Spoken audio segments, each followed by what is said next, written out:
Dari 6 anak ini, dari anak kerajaan Saba yang ada di Yaman, ingat, kita tahu sejarahnya Abdullah bin Saba.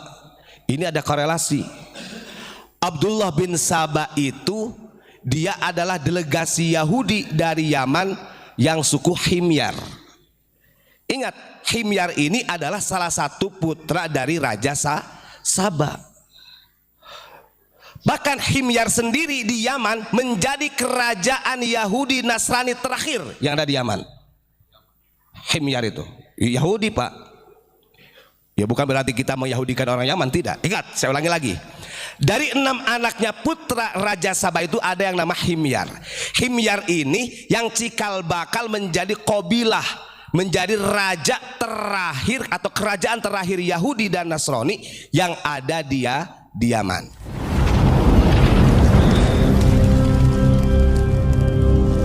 Assalamualaikum warahmatullahi wabarakatuh. Alhamdulillahirrabbilalamin. Pada malam hari ini kita masih bisa melaksanakan doa bersama untuk Indonesia, Asia dan dunia, yang mudah-mudahan harapan dan doa kita dikabul oleh Allah Subhanahu wa taala. Amin Allahumma amin.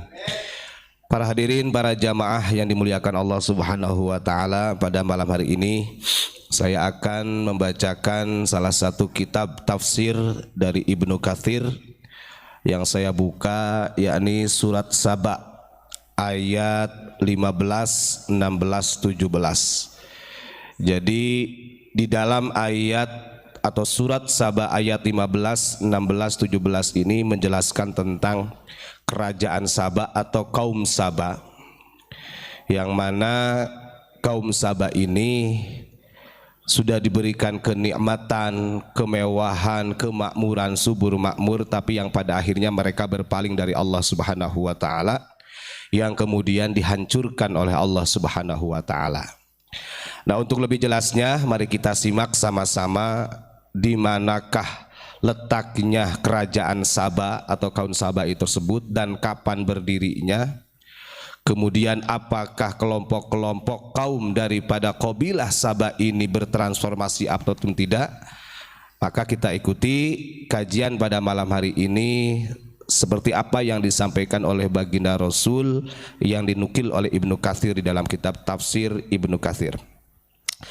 A'udzubillahi minasyaitonirrajim. Bismillahirrahmanirrahim.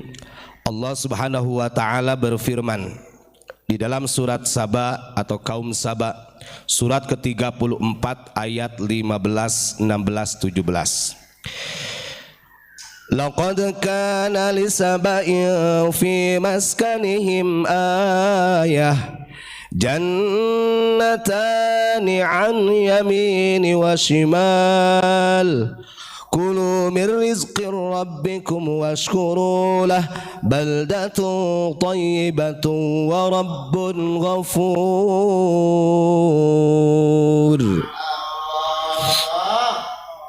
Jangan sampai nanti negeri Saba yang sudah diporak-porandakan oleh Allah pindah ke Indonesia, karena yang punya slogan baldatun tayyibatun wa rabbun ghafur ini ya Nusantara sampai dini hari, yang artinya sesungguhnya bagi kaum Saba ada tanda kekuasaan Tuhan di tempat kediaman mereka, yaitu 2 buah kebun di sebelah kanan dan di sebelah kiri. Kepada mereka dikatakan, makanlah olehmu dari rezeki yang dianugerahkan Tuhanmu dan bersyukurlah kamu kepadanya.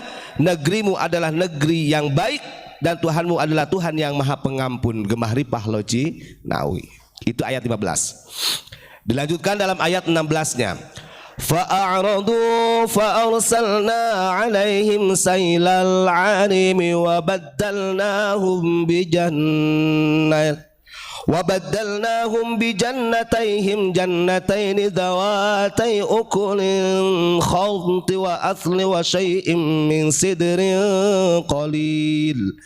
Fa'aradu fa'arsalna 'alaihim sailal 'arimi wa baddalnahum bijannatayhim jannataini dawatay ukulin khamti wa asli wa syai'in min sidrin qalil.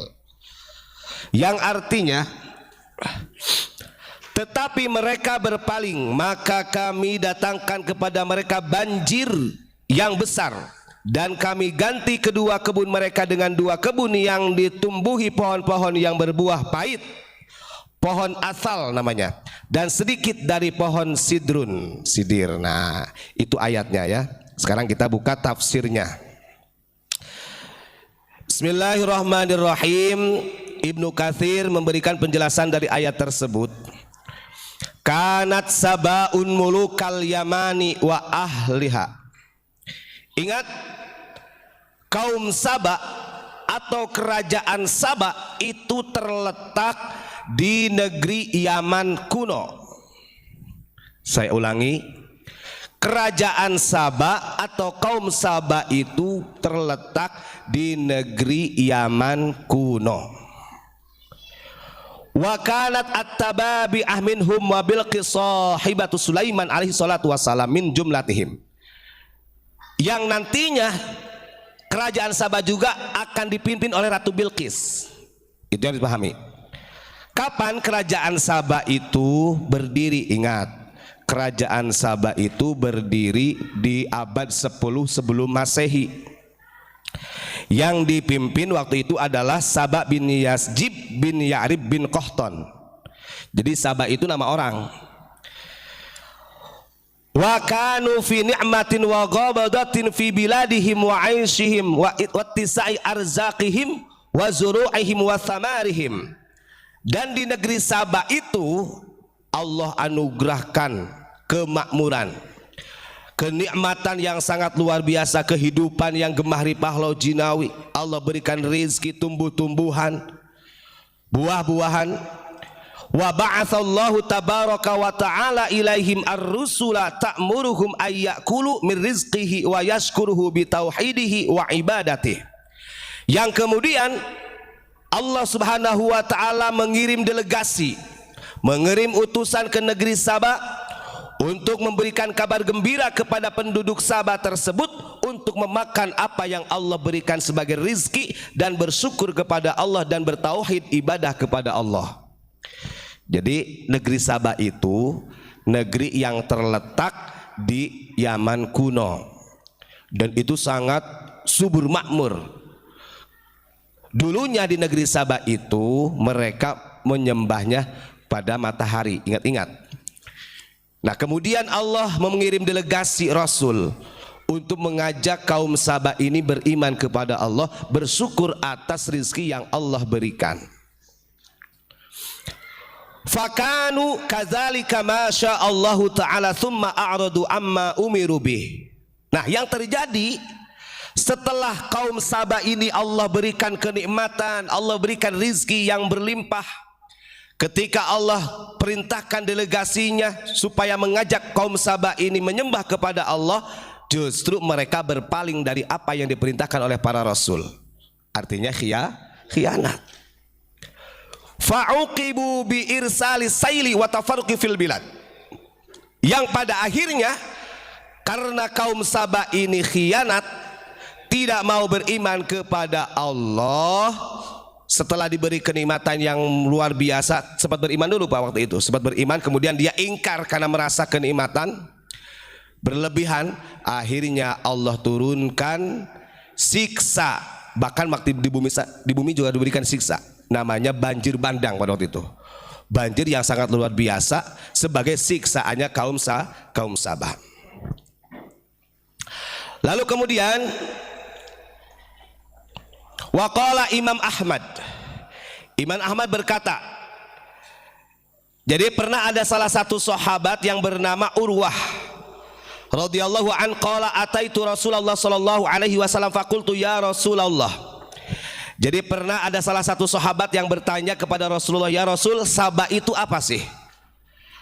Apakah Saba itu termasuk wadin, lembah, au jabalun atau gunung, au rajulun atau laki-laki, au imra'atun au ardun, gitu kan ditanya. Rasul, Saba itu apa sih? Apakah itu seorang jenis laki-laki, perempuan, atau gunung, atau lembah, atau apa?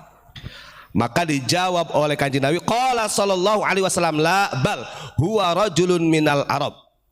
Saba ini adalah seorang laki-laki dari bangsa Arab yang menjadi raja pertama di kerajaan Saba. waladun lahu asroh, dan Raja Saba ini punya anak 10. Nah ini cikal bakalnya nanti ya, biar tahu suku-suku yang ada di Yaman. Punya anak 10. Fatayamun sittah, Fatayaman ya. Kemudian yang 6 berdiam diri di negeri Yaman. Watasya'am arba'ah, dan yang berdiam diri di negeri Syam 4 dari 10 anak itu. Jadi yang 6 di Yaman, yang 4-nya di Syam. Kemudian siapa saja 6 orang yang bertempat di Yaman tersebut? Di sini dijelaskan yang berdiam di Yaman adalah yang pertama wal Yaman al-Azad, 1 Azad, kedua al-Ash'ariyun, kedua Ash'ari, wa Himyar, yang ketiga Himyar, wa Kindah, yang keempat Kindah, wa Madij, yang kelima Madij, wa Anmar, yang keenamnya Anmar. Ini 6 anak dari Raja Saba yang bertempat di Yaman. Ingat-ingat, alladzina yuqalu lahum bijilatin wa khothamin, yang nanti 6 anak dari Raja Saba ini yang akan menjadi qabilah, yang menjadi kelompok qabilah-qabilah, yang menjadi suku-suku yang nantinya, bahkan termasuk suku-suku yang ada yang menjadi suku yang pemberontak di zaman Rasulullah nantinya ada. Terus kemudian wasyamu, nah yang di negeri Syam ini adalah Lakhom, 1 Lakhom, wa Judam, yang kedua Judam, wa Amilah, yang ketiga.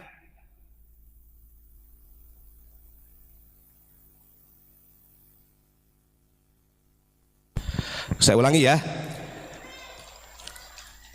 6 orang berdiam diri di Yaman dari anaknya, putra dari Raja Saba ini, yang 4-nya di negeri Syam. Yang pertama Lakhom, yang keduanya Judam, yang ketiganya Amilah, dan yang keempatnya Gosan. Nah terus kemudian dari 6 anak ini, dari anak kerajaan Saba yang ada di Yaman, ingat, kita tahu sejarahnya Abdullah bin Saba, ini ada korelasi. Abdullah bin Saba itu dia adalah delegasi Yahudi dari Yaman yang suku Himyar. Ingat, Himyar ini adalah salah satu putra dari Raja Saba. Bahkan Himyar sendiri di Yaman menjadi kerajaan Yahudi Nasrani terakhir yang ada di Yaman. Himyar itu Yahudi, Pak. Ya bukan berarti kita meyahudikan orang Yaman, tidak. Ingat, saya ulangi lagi. Dari 6 anaknya putra Raja Saba itu ada yang nama Himyar. Himyar ini yang cikal bakal menjadi qabilah, menjadi raja terakhir atau kerajaan terakhir Yahudi dan Nasrani yang ada di Yaman.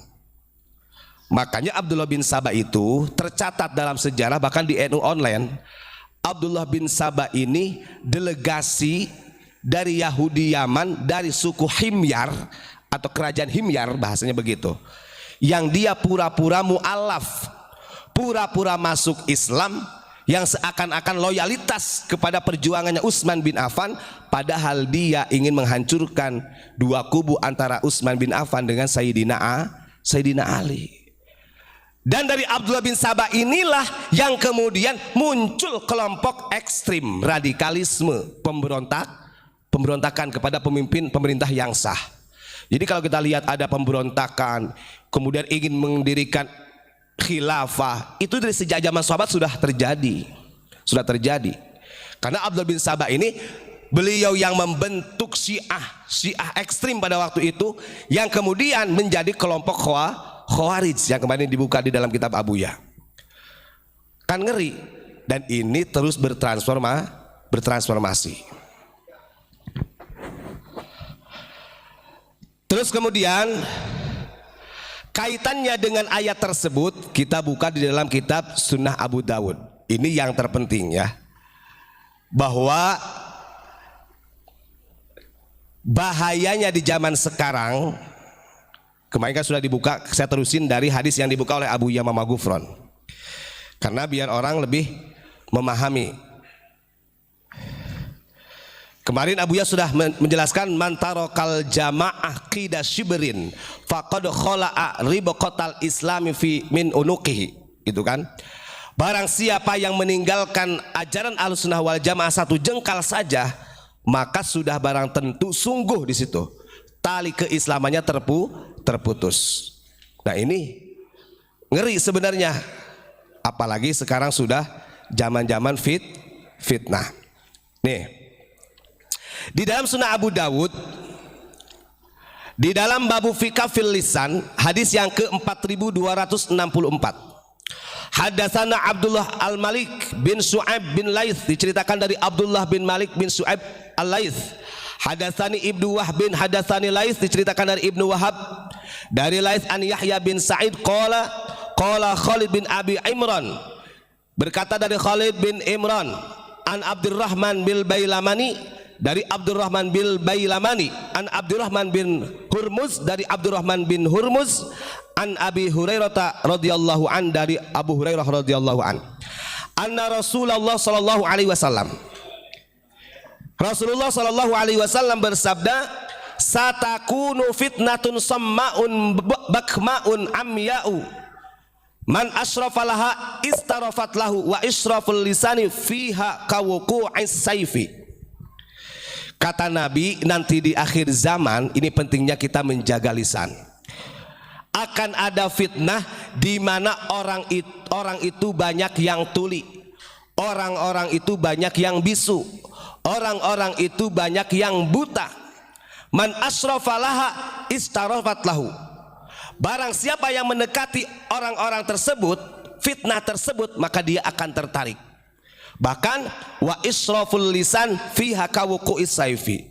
Kalau dia sudah termasuk terjerembab di dalam fitnah tersebut, lisannya atau bahasa cocotnya lah bahasanya, itu gak bisa dijaga. Gampang menghinakan orang, gampang mengkafirkan dan lain sebagainya. Bahkan ini akan lebih tajam daripada hunusan pedang. Itu yang disampaikan oleh baginda Rasulullah Shallallahu Alaihi Wasallam. Terus kemudian innaha satakunu fitnatun tastadzibul araba qatlaha finnar al-lisanu fiha asyadu min wuqu'is saifi. Dan juga kata Nabi, akan datang suatu masa fitnah di mana pada masa nanti bangsa Arab akan dibersihkan, dimusnahkan, disapu bersih bangsa Arab. Qatlaha finnar, bangsa Arab yang terbunuh tersebut itu finnar, mereka menjadi penghuni neraka. Al-lisanu fiha asyadu min wuqu'is saifi, disebabkan lisannya pada waktu itu atau waktu nanti, lisannya tersebut ini akan menyebar berita-berita bohong, maksudnya menjadikan fitnah lebih tajam Pak daripada pedang yang diangkat. Dan itu disampaikan oleh Kanjeng Nabi. Artinya kenapa Kanjeng Nabi sampai mengatakan demikian? Karena Kanjeng Nabi kasihan. Kanjeng Nabi itu diturunkan di negeri Arab, makanya dulu kenapa ada salah satu amanah yang diberikan kepada Sunan Ampel. Ini kan masyhur, Rahmat, bawa ajaran Islam ini, ajaranku ke Indonesia Ahlussunnah wal Jamaah. Karena di negeriku, di tempat Islam pertama kali berdiri sudah musnah. Itu sudah jelas keterangan tersebut. Makanya pantas banyak orang-orang berbondong-bondong datang ke Indonesia. Jangan kira, kan orang ini kan rata-rata yang dijadikan doktrinnya itu kan kota Tarim Pak.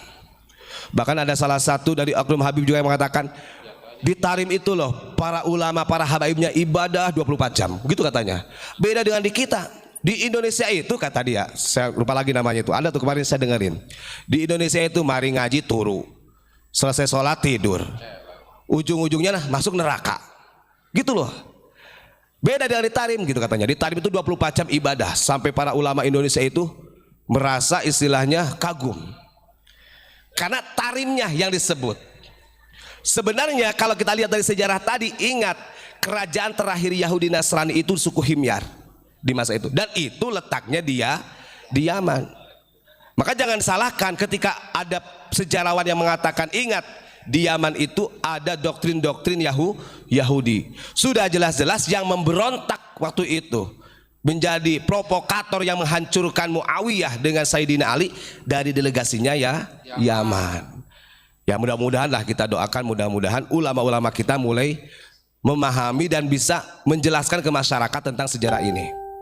Ini bermulanya dari negeri Sabah ini, dan 6 orang dari putra Sabah ini yang menjadi cikal bakal Wajilah, cikal bakalnya kabilah-kabilah yang ada di Yaman, sampai ada kabilah Himyar. Nah itu saja Pak Imron, terima kasih. Assalamualaikum warahmatullahi wabarakatuh.